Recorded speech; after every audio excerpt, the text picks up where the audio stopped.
$927 million dollars ये वो amount है जो स्पाइडरमैन ब्रांड न्यू डे ने अपने पहले वीकेंड में कमाया है। पर ऐसा क्यों है कि हम लोग इतना स्पाइडरमैन से प्यार करते हैं? एट द एंड वो कोई गॉड नहीं है थॉर की तरह, वो कोई सुपर ह्यूमन नहीं है सुपरमैन की तरह, वो कोई जीनियस बिलियनेयर भी नहीं है, बट स्टिल स्पाइडरमैन एक ऐसा कैरेक्टर है जो जब भी टीवी सिनेमा में आता है तो सारे फैंस पागल हो जाते हैं। ऐसा क्या है कि स्पाइडरमैन की जब भी कोई मूवी आती है तो वो एक नया रिकॉर्ड सेट करके जाती है। जैसा कि मैंने बताया, स्पाइडरमैन कोई बिलियनेयर नहीं है, कोई गॉड नहीं है, वो जस्ट एक टीनेजर है हम सब की तरह। हम लोग कहीं ना कहीं पीटर पार्कर में खुद में को देखते हैं। जो इम्परफेक्शन है पीटर पार्कर का, उसमें खुद को देखते हैं। उसको अपने बिल्स देने रहते हैं, उसको अपने असाइनमेंट्स देने रहते हैं, उसकी रिलेशनशिप्स खराब हो रही होती हैं, बट स्टिल वो हमेशा चूज करता है स्पाइडरमैन बनना। और कहीं ना कहीं हम लोगों को वो लेसन देता है कि चाहे तुम्हारी लाइफ में कुछ भी हो रहा हो, तुम लोगों को अपनी रिस्पॉन्सिबिलिटीज को चूज करना है।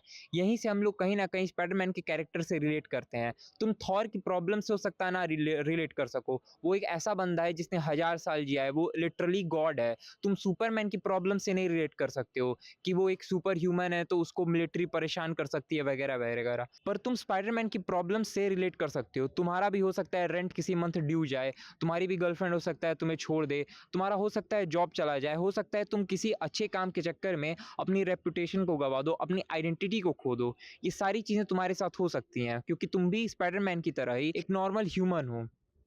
The only difference between you and Spiderman is कि उसको एक मकड़ी ने काटा था। अब उस सुपर पावर का क्या करना है वो भी पीटर पार्कर ने खुद डिसाइड किया था कि मुझे इस ग्रेट पावर का यूज करना है ग्रेट रिस्पॉन्सिबिलिटीज को फुलफिल करने के लिए। हम जब भी सिनेमा में स्पाइडरमैन को देखते हैं तो कहीं ना कहीं हम लोगों को अपने डेली लाइफ की प्रॉब्लम्स याद आती हैं कि हाँ, हम भी लोग वो स्ट्रगल्स फेस करते हैं, वो प्रॉब्लम्स फेस करते हैं, वो डायलेमास फेस करते हैं जो स्पाइडरमैन फेस करता है। और शायद यही रीजन है कि इस वर्ल्ड में चाहे कितने भी सुपर हीरोज हों, बट स्टिल स्पाइडरमैन की मूवीज जब भी आती है हम लोग उसे इतना प्यार देते हैं, स्पाइडरमैन के कैरेक्टर को हम लोग इतना प्यार देते हैं क्योंकि कहीं ना कहीं हम उससे रिलेट कर पाते हैं, वो हमें रिलेटेबल लगता है।